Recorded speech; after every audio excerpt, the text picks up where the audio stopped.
அனைவருக்கும் வணக்கம். பனி சசிரியல் இன்றைக்கி என்ன ப்ரோமோ நினச்சின்னு சொல்லி பார்க்கலாம்.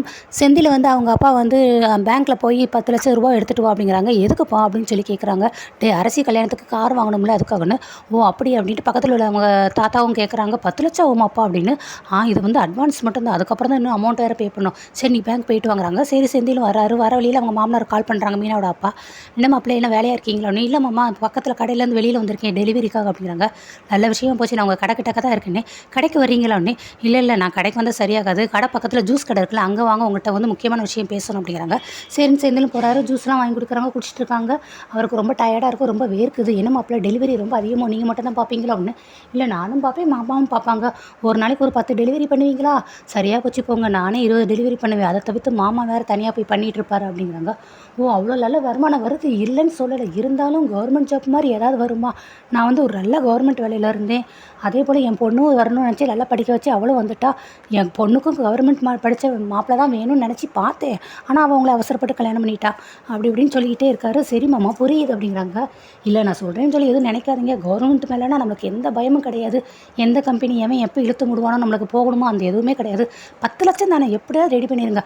அவன் சென்னையில் இருக்கிறவன் காஞ்சிபுரத்துக்கு கும்பகோணத்துக்கு எங்கெங்கேயோ குடும்பத்தோடு விட்டுட்டு, குடும்பத்தை எல்லாத்தையும் விட்டுட்டு அவனுடைய கவர்மெண்ட் வேலை தான் முக்கியம்னு சொல்லி எவனவோ போகிறான். உங்களுக்கு உள்ளூர்லேயே கிடைக்கிது, அப்புறம் என்ன, இது எவ்வளோ பெரிய ஈஸியான வாய்ப்பு தெரியுமா அப்படிங்கிறாங்க.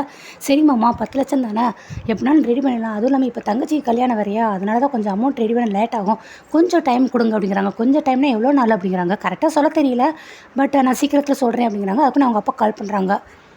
என்னடா பேங்க் போயிட்டே அப்படின்னு அவங்க அப்பா கேட்குறாங்க. இல்லை பந்தா போய்கிட்டு இருக்கேன். இன்னுமாட போயிட்டு சீக்கிரம் போட, போய் பத்திரமா எடுத்துகிட்டு வாடா அப்படிங்கிறாங்க. சரி இந்த கிளம்புறேன் அப்படிங்கிறாங்க. என்ன மாப்பிள்ள அவசர வேலையன்னே, இந்த வந்துடுறேன் நான், எனக்கு முக்கியமான வேலை வந்துருச்சு, நான் போயிட்டு வரேன்ட்டு இவரும் கிளம்பிடுறாரு.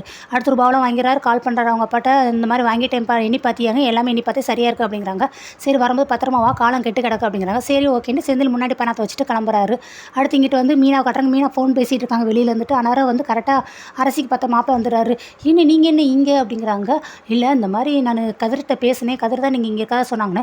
நான் கூட அரசி தான் சொல்லிட்டாலும் நினச்சி அப்படின்ட்டு மீனா சொல்கிறாங்க. எங்கே அரசி தான் பேசவே மாட்டேங்கிறாளே, ஏதாவது கேள்வி கேட்டால் அதுக்கு மட்டும் தான் பதில் பேசுகிறா அப்படிங்கிற போது அரசி வந்துடுறாங்க. நான் அரசிட்ட கொஞ்சம் தனியாக பேசணும் அப்படிங்கிறாங்க. சரி பேசுங்கன்ட்டு உள்ளேயும் கூட்டிகிட்டு போகிறாங்க. அரசியெல்லாம் உட்காந்துருக்காங்க. ஏன்னா நான் வந்து உனக்கு வந்து பிடிக்கலையா அப்படின்னு கேட்குறாங்க. இல்லை அப்படிலாம் ஒன்றும் இல்லைன்னு. சரி நான் அரசி எல்லாமே பேசுகிறாங்க. நான் வந்து உன்னை கல்யாணம் பிடிச்சிருக்கா, இல்லை பிடிக்காமல் இருக்கா, இல்லை கம்பல் பண்ணி பண்ணுறாங்களா, எதுவுமே நீ சரியாக வந்து மிங்கிளாக மாட்டேங்கிற, ஏன் என்னாச்சின்னு கேட்குறாங்க. அவங்க அழுதுறாங்க. அடுத்து வந்து இல்லை நான் வெளியில் போட்டுமா, மீனா வர சொல்லட்டுமா அப்படிங்கிறாங்க. இல்லை அதெல்லாம் ஒன்றும் இல்லைன்ட்டு அவங்க ஓப்பனாக குமார் பற்றி விஷயத்தை எல்லாத்தையுமே சொல்கிறாங்க. இந்த மாதிரி நான் வந்து அவங்கள வந்து விரும்பினேன், ஆனால் இப்போ வந்து என்னோடய வாழ்க்கையில் அவர் எதுவுமே இல்லை. ஆனால் இப்போ எங்கள் அப்பா வந்து என்னை வந்து கட்டாயப்படுத்தலாம் கல்யாணம் பண்ணலை, ஆனால் கல்யாணம் பண்ணி வச்சுருக்கோம் அப்படின்னு சொல்லிட்டு இருக்காங்க. ஸோ நான் வந்து எல்லா உண்மையும் சொல்லிட்டு அதுக்கு மேலே உங்கள் விருப்பம் அப்படிங்கிறாங்க. அப்படின்ட்டு இவர் ஷாக்கிங்கோட வெளியேறியதார். மீனா